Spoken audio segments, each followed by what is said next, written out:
Alright, so the final step of our this resin table that's been working on for a while here, I figured I'd show you guys how to do the final coat. The same process has kind of been the same the whole way through all the different layers. I think this is what, the 8th or 9th gallon? Yeah. 8th or 9th coat of or process of doing this. So the resin that I got, you can only pour it to 3/8 of an inch at a time. So it's a 2-inch thick table. So to do this whole buildup in the middle is taking a bunch of layers to go all the way up through. It's better to do it that way than one solid pour because it won't ever fully set. So to get prepped for between coats, here's what we did here. Since this is the final coat, we want everything to be level and you know, as smooth as possible. So the tabletop's screwed down to the base so that it can't curl up or anything. We have, you can see it's all been sanded all along here. Okay, even where there's any kind of a high spot or uneven spot. Try to sand it all just lightly. This was just with 80 grit, just to get it something that can stick to between layers. You don't have to do this if it's perfectly clean in between it. So this wasn't done between every single layer to get this clear center part. But to get this, you can see where there's been some different ridges and filling in the grain cracking and areas like this here where it's flowed down in as it dries. You want to stand it up and rough it up a little bit so that it all is as smooth as possible. Okay, doesn't have to be, you know, you don't have to like grind it down, but you just want to knock the shine off, and then make sure you get. As you can see, I'm still wiping it. Get all of the dust, every little bit. Keep it as clean as possible. Okay, because once you start with this, there's really no second chance. There's really no going back. Okay. The other probably most critical thing, even though we're doing this in December, is you need to make sure it's warm in here. So we have it, was it 85 degrees in here? Okay, so and we'll keep a heater running in here to let this get warm. The warmer it is, the faster it sets, and the more evenly it sets. If it's cold, sometimes it won't set at all, and if it freezes, the resin is ruined, and you want to avoid that. So to mix it, it's a 2-part. Okay, it comes in part A, part B. You mix them 1 to 1. Okay, so you can, if you're doing the whole thing, mix it all at one time. If you're doing partial batches like we're doing, you want to mix it. Find something so you can use, like, you know, 2 cups, fill them to the same level, mix them together. You're good to go. Okay, or what you can use is this thing here. It's called a ratio cup, ratio bucket, and it has, as you can see on the side printed, all of the different mix ratios you can use. So this is something that's usually used for like multiple part painting, so like for automotive style painting or things like that. You can see there's different ratios, you know, 1 to 1, 2 to 1, 3 to 1 to 1 if you have a reducer and a hardener and things like that. We're just using the real simple one, the 1 to 1 over here, this first one. So what you do is you pick a number. So say we, what do we go to, 3? We went to 3. We went to 3.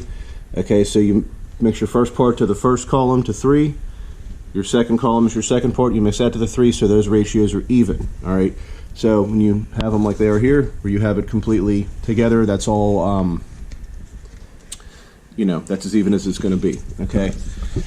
And then we read the directions, and you found out that you want to put the hardener in the bucket first, and then pour the resin into that, and that might be different. That might be different depending on what resin you're using.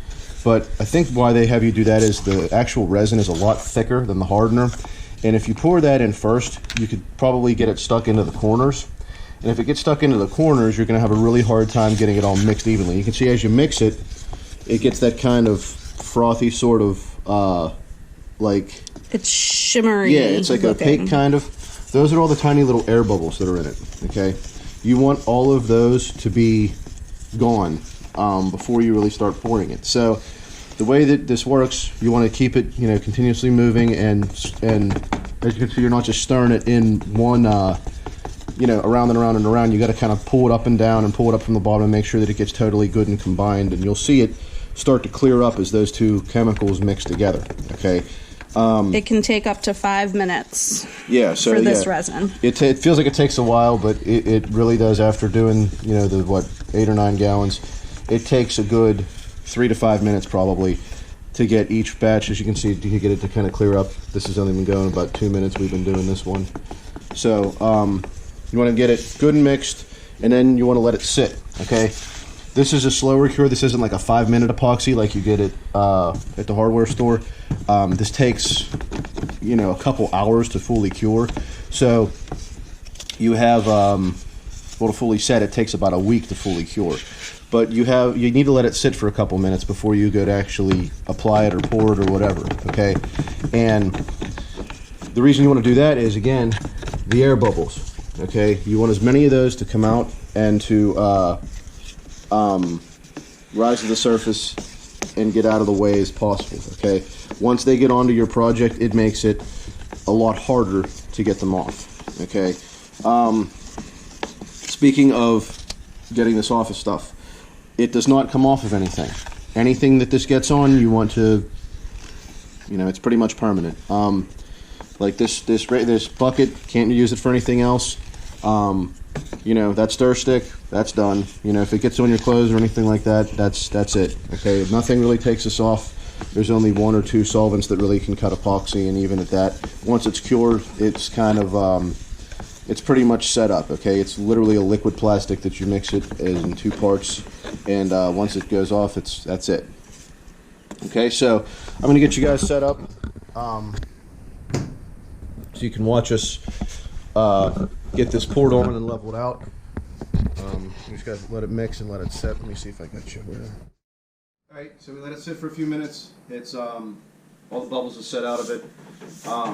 So when you want to put this on here, the way we like to do it is kind of pour it and spread it, all sort of in one motion. Then you take, where's my spreader? Either a piece of cardboard, or this is like a piece of a paint star, and you just kind of want to squeegee it out, work your way from the middle towards the outside, let it run over the edge a little bit, and then just make sure everything gets covered. Okay, it will level as it sets, but you know, again, to make sure as it's going to run over the sides that you have something on the floor to take care of whatever might fall down on the floor. Okay. I think I'm gonna do. Well, let me wipe it down one more time, Okay. just to make sure. Should I do like the pattern Yeah. that we did before? Okay. All right, go for it.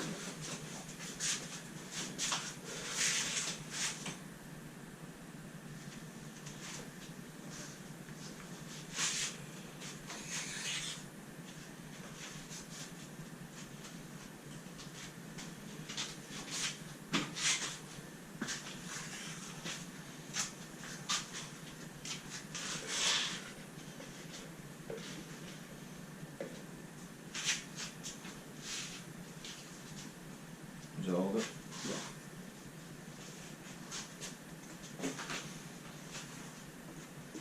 We have enough? We should. I have a good bit. I should be good down here.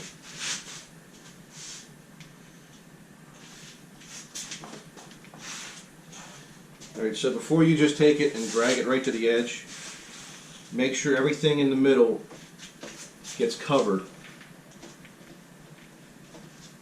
All the while trying to keep it where you're not introducing a lot of air bubbles into it. You're gonna have a tendency to want to work really quickly, but you actually have, I don't know, probably about 20 minutes where you can really still play with it before it starts to get hard to the point where it's not really Permanent. workable. Yeah, where it's kind of, where it's permanent, exactly. I wouldn't say slow and steady, but I also wouldn't. I don't know. I wouldn't go super fast. You want to take your time while working with a purpose. Yeah. So.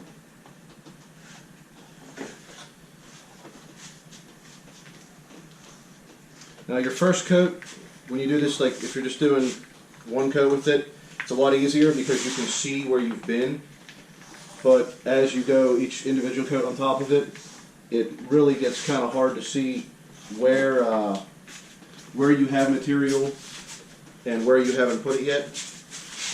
That's also why sanding it between coats helps, because it takes that gloss off of it, and you know that once you kind of restore the shine to it and it looks wet again, that it has been covered.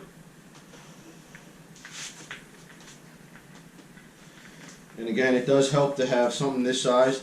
It really helps to have two people. You'd really be kind of rushing to get this by yourself.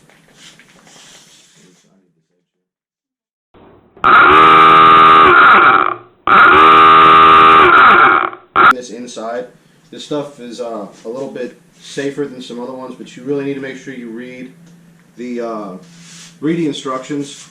And I'm not gonna say it doesn't smell, because it definitely has a smell. It definitely has a not real good for you smell. So I wouldn't, do this in your living room and then go to bed. Don't do this in a house. Yeah, don't do it in your house. And also, I'm using my hand to smooth this out. This is a little bit easier on your skin. It's not going to really hurt you if it gets on your skin. Don't let it dry on your skin, because again, it does not come off once it's dry. The only way to get it off while it's still wet is with a thinner called xylene, or with straight rubbing alcohol will help too.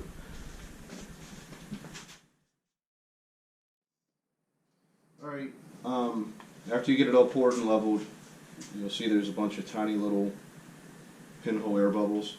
You need to go over with, you can either use a lighter or a heat gun or something like that, and just lightly kind of brush over it with the heat or with the flame or something, and it'll pop those little bubbles and let them kind of reabsorb over themselves. If you put too much heat on it, you'll scorch it, you'll burn it. If you leave it on there too long, or put too much heat on it, it'll flash cure that area, and it'll get a frosted appearance, and there's no fixing it. So you just want to do it real quick.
Alright, that's pretty much the process.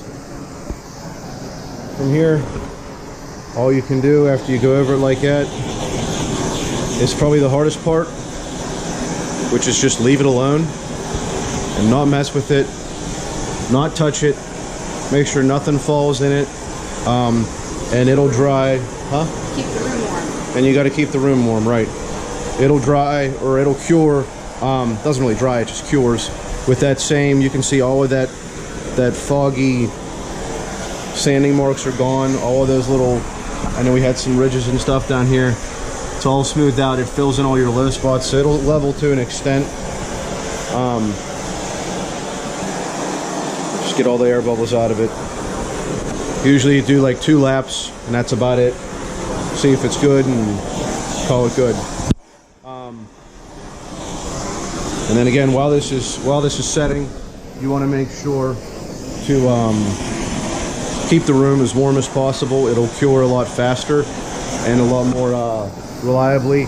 If it gets too cold in the middle of it and it stops curing, it'll just make like a gelatinous sort of mess, and it won't really it really just doesn't ever cure, and it's really hard to get the stuff off of it, off your material when it's done, and you kind of wind up ruining the surface. So you know, to do something like this where it's totally clear all the way through, this had to be done with a mold underneath of it. So there was a whole mold that was kind of built around this, and all the edges sealed on the bottom. It's been removed for this last and final coat here to get everything sealed over, and like I said, it's screwed down to its metal base, its steel base down here, so that you can so everything's flat as it's going to be sitting, and you know, there's no warping or twisting or anything with the table. One thing I did forget to mention that you want to be really sure about too, you want to make sure, since this is a liquid, that you get this as flat and level as possible before you start any of this. If it's not level, if it's at any bit of an angle, your epoxy is going to create puddles. It's going to run off the edge more in one side than the other, and it's not going to be flat when it's done. So you want to take care that between every single coat, you make sure it's as level as possible, and that's how you get it to look, hopefully, like this. And maybe I'll bring you guys back whenever it's totally done, but camera's gonna die and we're good. So that's that.